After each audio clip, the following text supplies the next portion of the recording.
वसई विरार शहरातील वाढत्या पाणी टंचाईवर मात करण्यासाठी महानगरपालिकेच्या महत्त्वाकांक्षी खोल सापाडा 2 धरण प्रकल्पाला आता वेग आला आहे।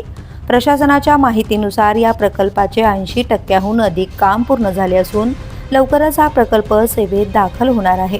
या धरणामुळे शहराला दररोज तब्बल 22 दशलक्ष लिटर अतिरिक्त पाणी उपलब्ध होणार आहे। सध्या शहराला विविध स्रोतातून सुमारे 400 दशलक्ष लिटर पाणी पुरवठा केला जात असला तरी वाढती लोकसंख्या, झपाट्याने होणारे नागरीकरण आणि जुन्या जलवाहिन्यांमधील गळती यामुळे अनेक भागांमध्ये पाणी टंचाईची समस्या कायम आहे। या समस्येवर कायमस्वरूपी उपाय म्हणून पालिकेने खोल सापाडा धरण प्रकल्प हाती घेतला आहे।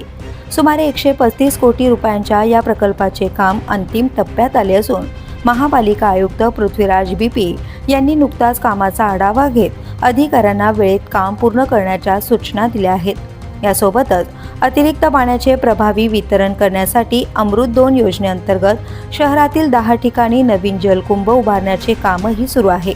हा संपूर्ण प्रकल्प पूर्ण झाल्यानंतर वसई विरारकरांना अधिक मुबलक आणि नियमित पाणी पुरवठा मिळण्याची अपेक्षा व्यक्त केली जाते। द पोलीस न्यूजसाठी श्रीधर चव्हाण, वसई विरार।